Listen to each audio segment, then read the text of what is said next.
Man, what the business is? The biggest llama of the tube, NHB Lando Stone. Not a video, my nigga.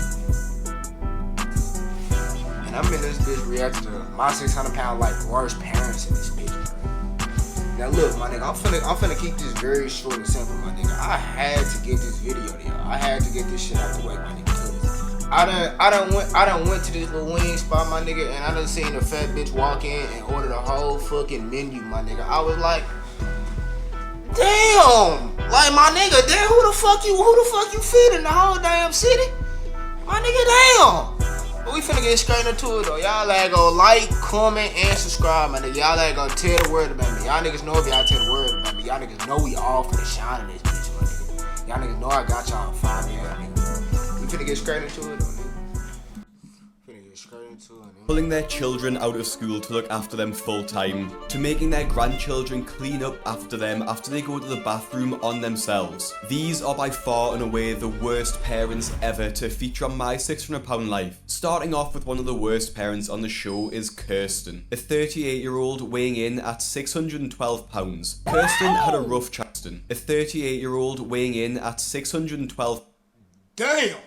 612 pounds. What the fuck? This 612. Hold on. Pounds. Kirsten had a rough childhood. After being assaulted in high school, she began to take drugs and not look after herself at all. Addicted to fuck all 100 men versus one gorilla. My nigga, this bitch way more than 2 gorillas combined. God damn. Maybe 3. Maybe.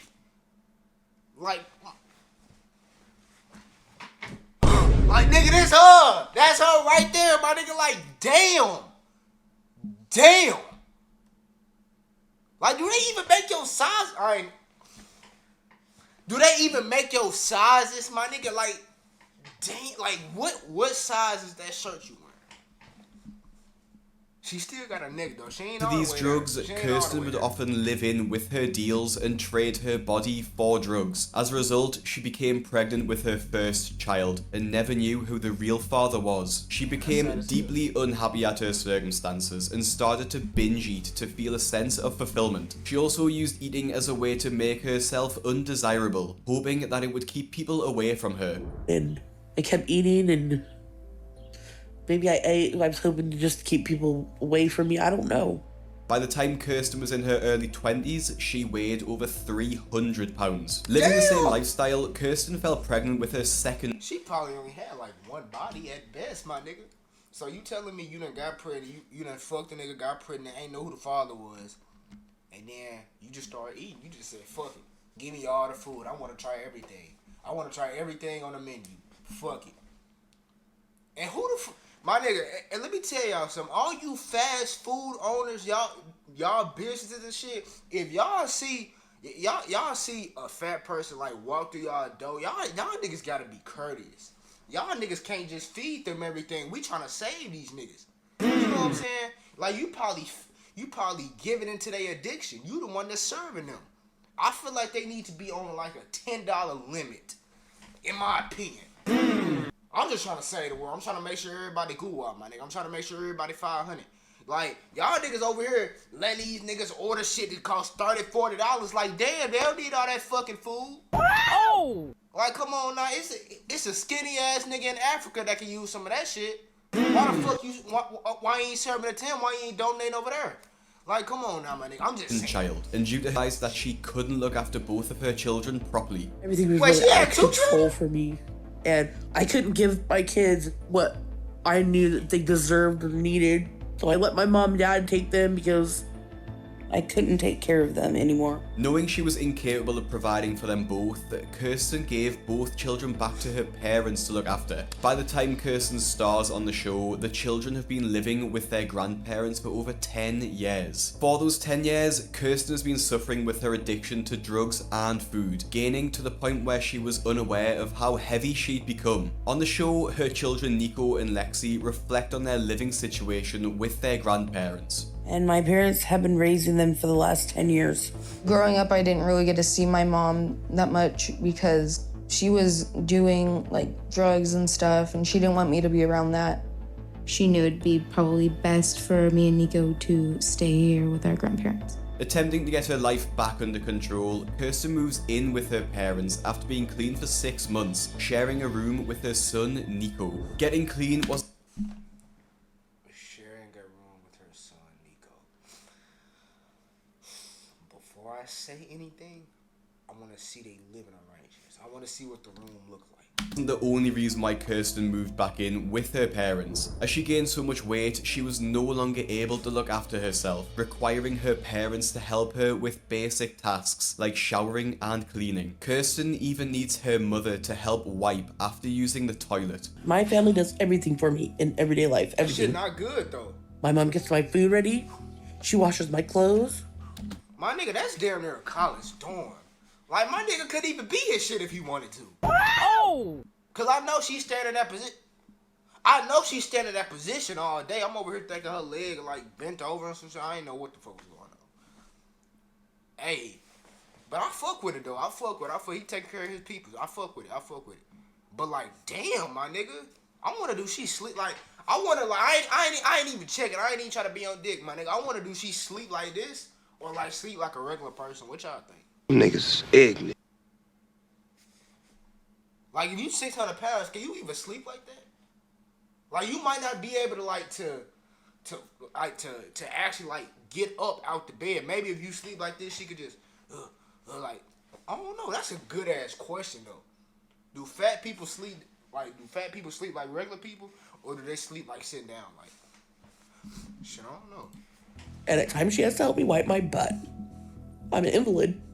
Sharing the same room as Nico, her young son is clearly uncomfortable with the arrangement, as her size means that her double bed takes up most of the space in the room. Nico also complains at the amount of food that she sneaks, always making the excuse that this is her cheat day. Kirsten also makes Nico sneak her food without her parents' knowledge, even bribing Nico when he tries to refuse. This obviously creates an unhealthy relationship between the pair, as Nico is desperate for attention.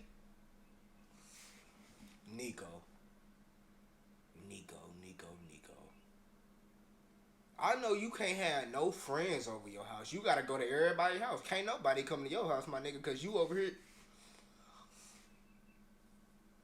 Damn, I feel bad for you, Nico. That's all I'm gonna say. I pause at the correct set. I know you disgusted to see how she eat. Like, she probably take up all that fucking food. They probably don't even feed your ass. Shit, they probably don't feed your ass. And affection from his mother, which he has spent the last 10 years without, so he agrees to indulge her dangerous eating habits just to please her. Nico is concerned for his mother as she becomes increasingly more immobile. Nico, you is getting a little chubby, my nigga. I ain't peeped that at first. You is getting chubby as hell. I would suggest that your ass try for like a football team, some shit. You know what I'm saying? So you can work it off and build muscle. Because right now, this ain't it. And I'm the best person to listen to. I am a prophet. 10 years without, so he agrees to indulge her dangerous eating habits just to please her. Nico is concerned for his mother as she becomes increasingly more immobile, relying on him to complete more and more tasks for her, worrying that one day she will just stop getting out of bed. Viewers of the show also feel deep sympathy for Nico, with one Reddit user commenting, "I feel awful for her son and I hope that he's doing well now. She was an absent parent to him, and then he was expected to drop everything to take care of her. He was 13 and deserved the opportunity to be a kid." It's shocking to see that after neglecting Nico for 10 years, she expects him to look after her every need the moment that she decides to come back into his life. Just like Kirsten, 673-pound Pauline expects her son to completely take care of her, twisting their relationship. I mean, well, shit, her name is Pauline. She had to be born in like 1955. Relationship as mother and son, as he assumes the role of the parent in this case. One of the most infuriating aspects of Pauline, like many other parents on our list, is their awareness of how damaging their overeating is to their children. I am very aware. Hell no. He can't say shit because he get to that state too. Like, nigga, no. I don't feel bad for this nigga. I don't. You already see how your mama ended up. You know what I'm saying? That's bad. So you telling me you want to follow her footsteps and become a fat ass as well? Oh! Like, what type of shit is that? My nigga, this Peter Griffin right here. Like, come on now, my nigga. I know this nigga got picked last for every fucking kickball game. Every kickball game. Like, look at this nigga. Like, who the hell is wearing a key ring on their neck? That's some virgin fat ass shit. I ain't never met a nigga that just did that shit. Come on. Come on, my nigga. And you finna be necklace outside this bitch. You and your nigga over here playing a game of hide and go seek, my nigga. And your fingers about fat as a man. That got me heated in this bitch, I'm bro. doing to my son Them through little ass overeating. earrings. These last 6 years have probably been pretty miserable for him. I just can't wait for the day that I don't have to help her every day. Please don't let me wreck. Oh God. Pauline knows that she's harming her son, but seemingly doesn't care enough to change it. Dylan, Pauline's teenage son, looks after Pauline in every aspect of life. He takes care of the groceries, where Pauline orders him around, demanding he selects the biggest items he can possibly find, as well as running the household by himself. Dylan's biggest dream is the day when he doesn't have to look after his mother anymore. He can't move out and start a life of his own because his mother needs him to stay and look after her. And it makes you think, what kind of dream is that for a young man to have? Pauline is completely aware of this, knowing that she could potentially ruin his life. Starting the show for a second chance at life also Can my nigga even go to school? I'm over here calling this nigga virgin. He ain't, like, this nigga can't even have the opportunity to go to school. This nigga probably got like a 7th grade education. Like, come the fuck on, my nigga. Like, he probably can't even go to school. He probably gotta wake up at 8 a.m. and go to McDonald's, get her ass a little McGriddle or some shit. Like, come on now. gives Dylan the opportunity to start his. Unlike Kirsten's young children, Dylan has more responsibility over Pauline as he drives her across the country to Houston. Hell no, my nigga cool me. He got on that John Cena. Sorry, When cool Dylan me. is asked why he buys such unhealthy foods, Pauline explains that she abuses her position as his mother That's and my nigga. forces him to buy whatever she wants. Chips, ice cream. The next question is, who buys those? I'll send my son. Damn. But I know what Snitching? you're gonna say, and it's really not his fault. He's probably considered an enabler, but I abuse my position as his mother, and I tell him, go get my food, and I force him to do it. You know, the solution is not to buy it. Right. Okay, so you already know the solution. You already know the answer. You already know the problem, but you have no control over it. And it really makes you wonder what kind of person would admit they're abusing their own children, knowing that it's wrong, and do nothing about it. A month into the program, Dylan is responsible for preparing Pauline's no-carb meals in line with Dr. Now's plan. At her second appointment though, Pauline hasn't brushed lost her any teeth. weight, Y'all think she instead brushed her teeth? gaining 4 pounds. Pauline expects so much from Dylan. I don't know, my nigga. I feel like this is a stereotype, but I feel like if I was to go up to her and try to have a conversation with her, I could smell the fucking Big Mac on her that she ate probably like 2 years ago. I don't know. That's just me. That's just my theory. I don't know. When he is still... Like, nigga, like, honestly, when they see, no disrespect to her son. When they see her son coming, my nigga, they already know the order he want. This nigga probably got a membership at every Kroger, every Sam's, every Walmart. Like, damn, my nigga. Them niggas already, you probably ain't even gotta go in the store. They already bring it up. Say, here you go. With a disgust, like, they like, here you go. Like, I gotta take my glass. They're like, here you go. Just sad as hell.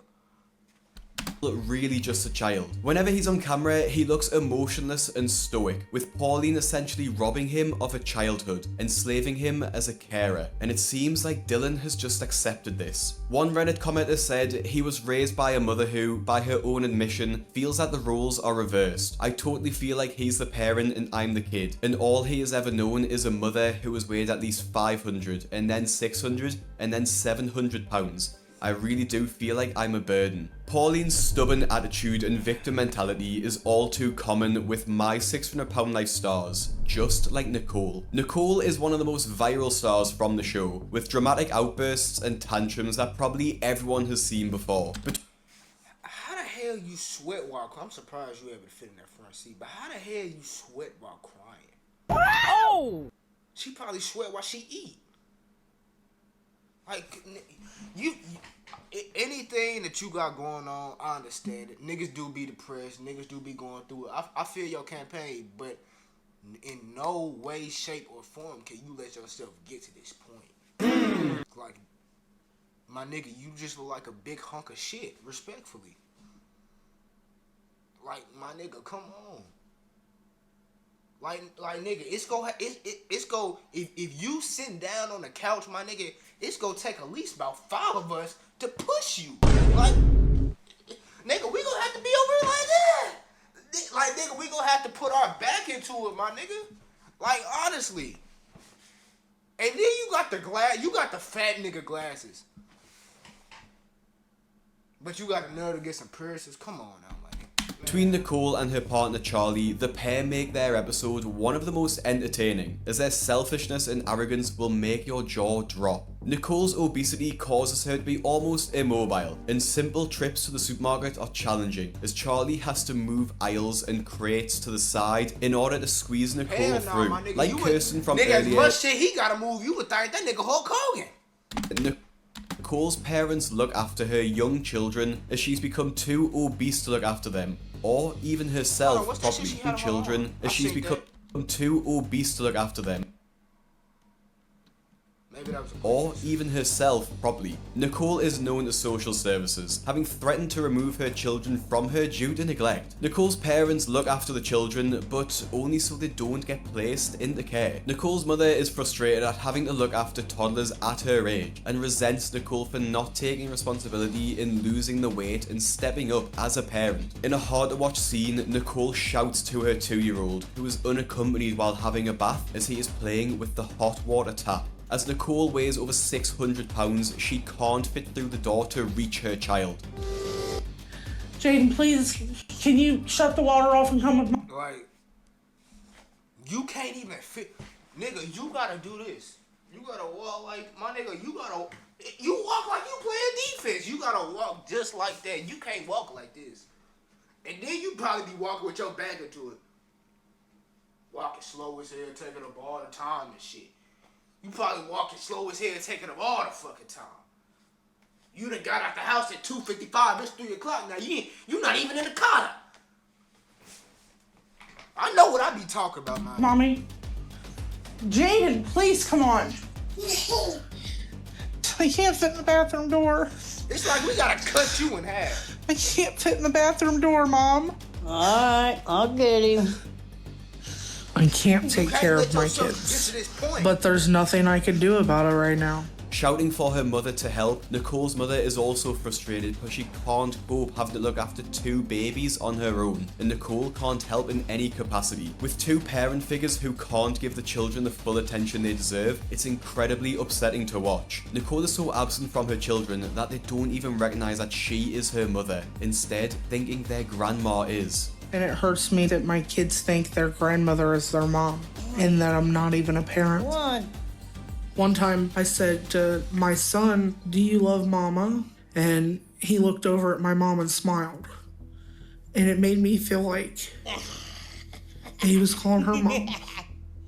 And that's very hurtful. In another viral scene from the show, Nicole and her family stay at the hotel. My nigga, you just over here, just sitting over here like this. You over here standing up. You stand up over here like this. Like, nigga, you not making yourself useful in no way, shape, or form. You just in this bitch taking up oxygen, my nigga. We already got enough storage, and you just fucking it up. GTA 6 come out in 2026, and you over here already taking up half the storage, nigga. We might have to delete your ass.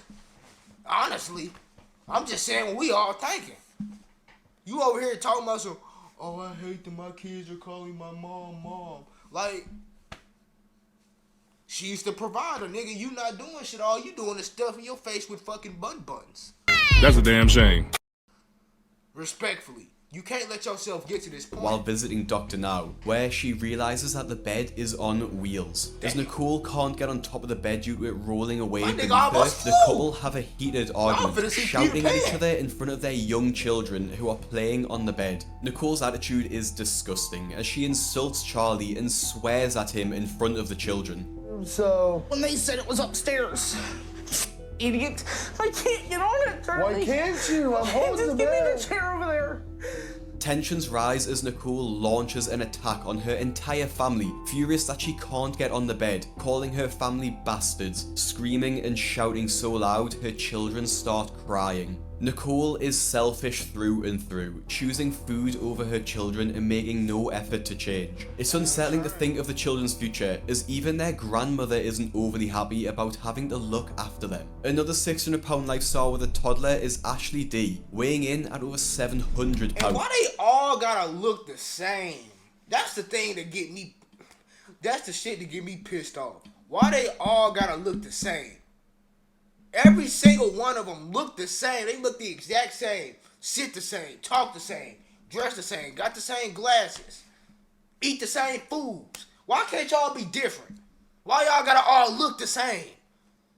Made no damn sense. Her size has made her almost immobile, able to walk only a 20-meter distance at a time. The only task that Ashley can do is wash and relieve herself, but struggles with anything else. At the start of her episode, alarm bells start ringing as Ashley's apartment is not just untidy, but filthy. At least She you can clearly walk, is though. unable I'll to give you keep that. on top of the chores that Hey, people of a keep normal it up. size Keep just on find walking, easy keep to on do. moving them One of legs. Ashley's biggest fears is that when she becomes immobile, she will need someone to take care of her. It's frustrating to see Ashley say this when she's done absolutely nothing to take control of the situation. It's also completely ironic, considering she already does have someone taking care of her 5-year-old son, Patrick. Everything that involves standing and walking around, Ashley relies on Patrick to do, which is every household chore. He's my legs and a lot of things.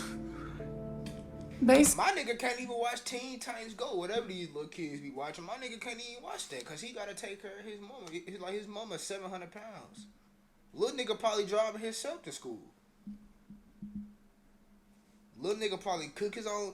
Hey, niggas like this, he built for this world, though. He finna, you know what I'm saying? He finna be set up. He finna be built for this world. Niggas can't tell him shit when he get to that age. Because he been doing this shit.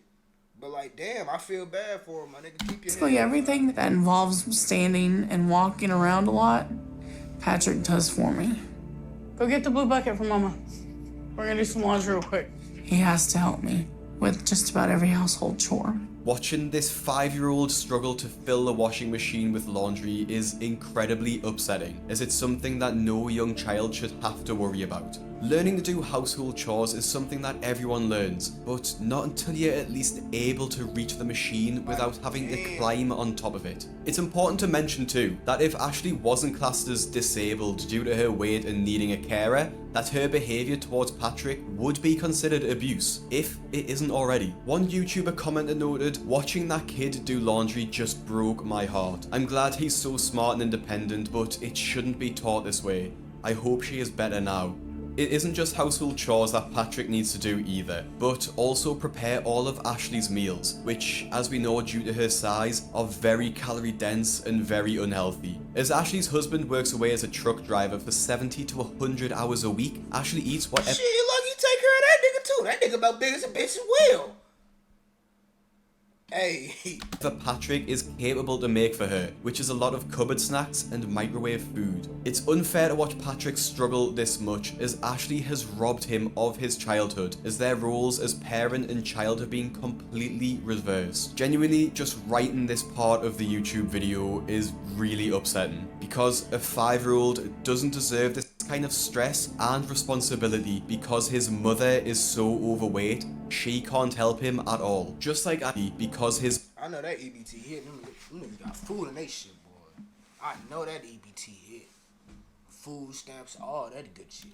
mother is so overweight, she can't help him at all. Just like Ashley, 700-pound Miller casts a shadow of fear and worry over her children, as they do literally everything for her. Growing up with an emotionally distant mother, the only affection Miller received from her mother was through food. If Miller or her siblings refused food from their mother, she would see this as rejection and resort to violence against the children.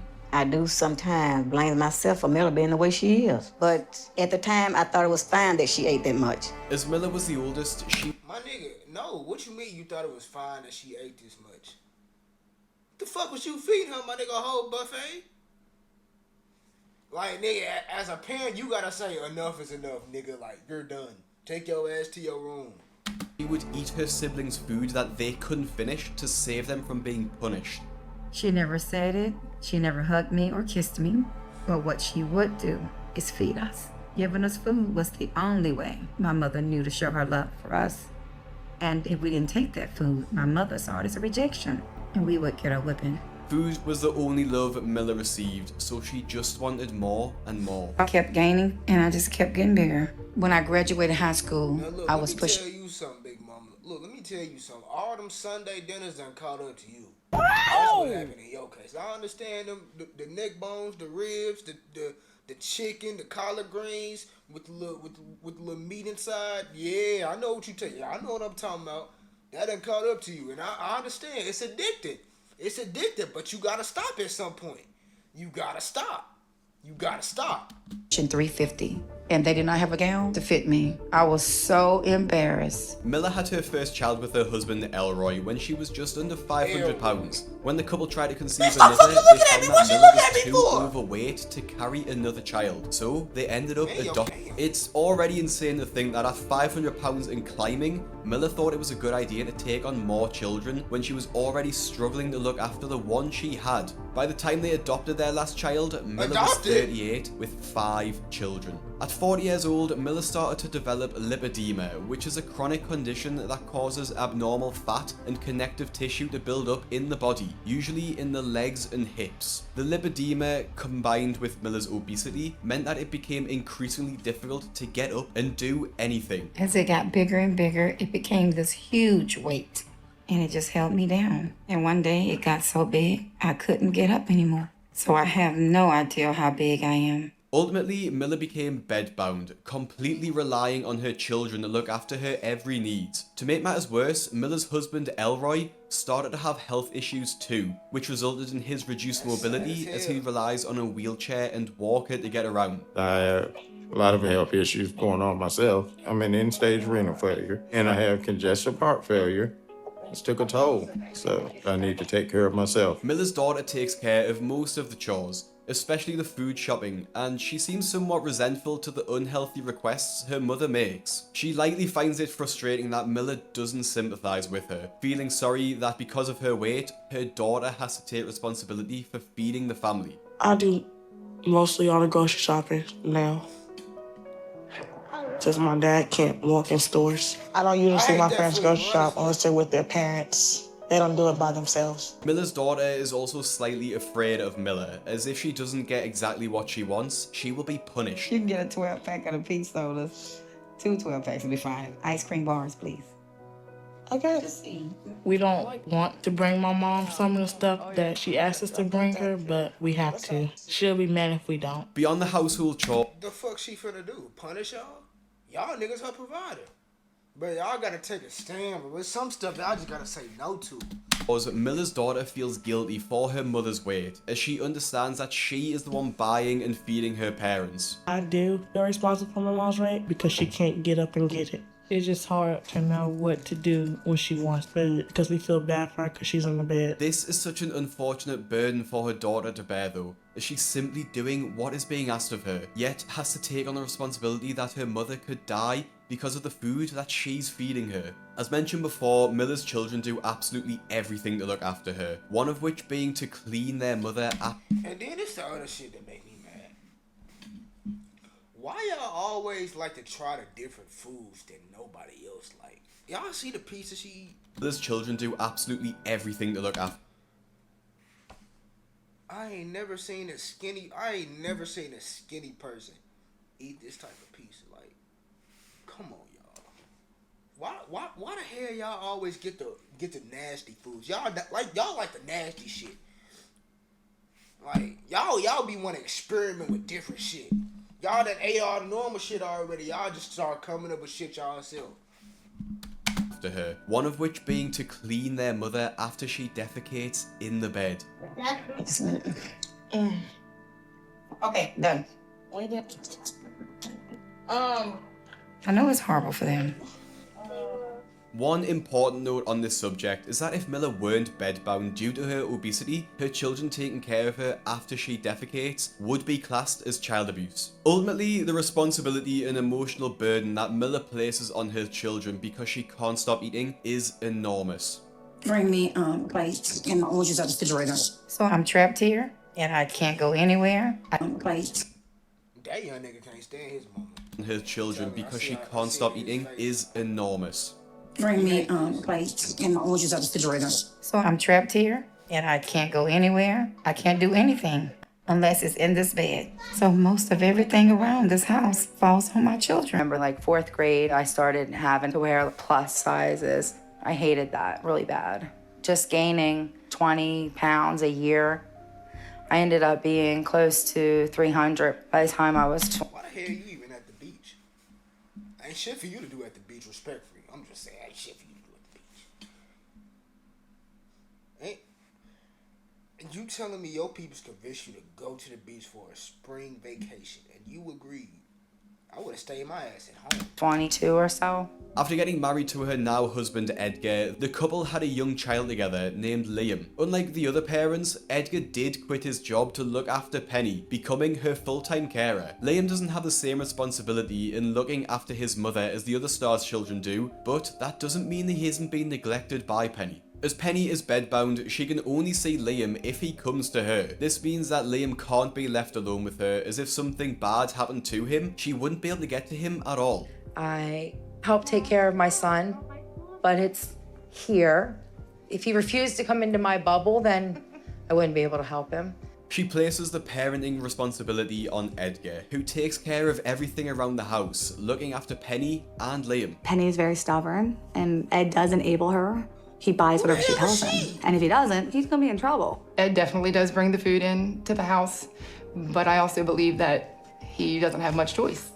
Penny is also unable to attend any of Liam's sports or school events, as she's too big to be transported the distance. Instead, Edgar has to record Liam's milestone events to show Penny when they arrive home. Today's Liam's graduation for kindergarten. It's hard because I'll be leaving to go see the award ceremony and I'll be here. Could you bring me home an award and some pictures, okay? I want it. Who loves you? You. Liam, go get one of them wipes. It's hard not to be there, but it's even harder when I say, I'm sorry I can't be there today. And he's like, oh, it's okay. Liam is always visibly upset by this, seemingly confused as to why his own mother can't be there at these special events. Some of Penny's family members even agree that Penny is an unfit mother and feel deep sympathy for Liam that he doesn't have the support from her that any child deserves from their parents. She's a great mom, but you just can't be a good mom when you're in bed. Liam loves her so much, and I thought having him would change everything, but it hasn't. It's gotten worse. As if that couldn't be. That mean y'all aunties, y'all little aunties gotta stand up. Like, y'all gotta put y'all best foot forward. Y'all gotta be like a mama to him. Y'all gotta come to every event. He do taekwondo. Y'all gotta come to every taekwondo event. Y'all gotta be there for the little nigga. If y'all really fuck with your sister. You know what I'm saying? Be frustrating enough, Penny is also incredibly delusional, as she believes that she does a lot more for Liam than most mothers do. I never want anyone to discount, well, you didn't get to do these things with your son, because the things that I've done with my son on a regular daily basis probably exceed what regular moms get to do that have to go out in the workforce. Still, there's things that all moms miss, but I'll be at his next event. I know I will. And I don't understand how this could be true when she can't walk, can't prepare his meals, clean his laundry, or even play with him, when most mothers could. Y'all, I don't know if y'all seen this shit, but it said 2012, 2013, so that makes Liam in the 11th grade right now. Because in 2012, 2013, I think I was in 2nd grade. If the math is right. So I slick want to see how the little nigga doing. Nigga in high school now, 11th grade, hopefully get some pussy and some shit. Can do this with ease. Penny is also completely unsympathetic during her treatment, as Doctor now requires the family to relocate to Houston so that they can be close to the hospital. Liam has to leave his school and all of his friends to stay in a tiny one-bed apartment where he has to share a bunk bed with his father. This is Liam and I's room. It's only a one-bedroom. I get the bottom bunk. Obviously, can't sleep with Penny. I know Liam can't wait for her to come home. Penny never once seemed apologetic about this, failing to take responsibility for the fact that it's because of her that they've had to relocate. Now what the hell is that? The thing is there really wasn't a diet like given to us. You know, failing to take Y'all responsibility. see what I'm for the talking fact about? that it's Like, what the fuck is this? What is that? What is that? That's not even food. What is that? because of her that they've had I to know you not serving it to that little boy. I know you not. Cause that's not even food. That's not even The thing healthy. is there really wasn't a diet like given to us or to me. I'm waiting for the food. All right. I need to get something in me, and I feel like I'm dropping all my sugar. As the months roll by and Penny stops contact with Dr. Now, she seems unconcerned by the fact that the quicker she loses weight, the quicker that she will be discharged. And that means the quicker that Liam can return back to their home in Maryland to be with his friends again. Even if I'm not successful in the world's eyes, the fact that I did all of this so far changed my path in life forever. See, that's enough. That's enough. And I don't ever have to be an ideal weight in Liam's eyes because he's seen what I'm willing to do. I have 12 emails, 30 messages, and a proposal due by 10. How am I already underwater? I'm in the for him. And he's proud of me. Out of all the parents discussed so far, Penny is definitely the most delusional, as she firmly believes that she's a fantastic parent to Liam, not thinking for a moment that she is deeply harming him. At this point, I don't think Penny has any intention to change anything in her lifestyle. I don't know what will work for Penny. I hope she wakes up at some point. Otherwise, I don't think she's gonna live too long. And saving the worst till last is James King, notorious for being one of, if not the worst stars on the show, for his repulsive attitude and victim mentality. You know that I'm just now getting the resources that I've been needing. We're talking about your food. We're not talking anything All else. of it. I've needed all of it, though, to start with. I haven't had home health. I've had nothing. Are you telling me that to start? Obviously, if you're a subscriber to the channel, you'll know all about James King. And if you haven't subscribed yet, which is probably the majority of people watching, I would massively appreciate it if you did. With his weight unknown, but estimated to be well over 600 pounds, How much of a fat ass you gotta be for your weight to be unknown? Oh! Ain't no damn 6. James is completely bedbound. He relies on his partner Lisa and his daughter Bailey to be sole caretakers as he... And how these niggas be having full families? That's what be taking me out. How do these niggas have kids and wives? What are you niggas doing wrong? Cause if they could do it, you could do it. There's somebody out here for everybody, nigga. He can no longer take care of himself. I better get what I want or I'm really gonna be upset, especially in the morning at breakfast. Oh, is breakfast ready? No, not yet. Once I'm up and the day has started, all I'm waiting on is sausage, eggs, and biscuits all covered in gravy. Damn. Looks good, baby. When I tell him he doesn't need it, and he'll get mad and he'll yell. It makes me angry and sad at the same time. I'm so frustrated. Not only does James need help with his day-to-day needs, but he also has many health issues as a result of his weight. He has extensive skin infections on his legs as his blood cannot circulate around his body properly. This requires Lisa and Bailey to wash him and clean him every single day. While James wears a catheter, he still has to relieve himself the other way in his bed. This means that Bailey has to help clean up her own father's feces multiple times a day. And judging by the size of the meals that James eats, I doubt it's an easy job. And judging by the size...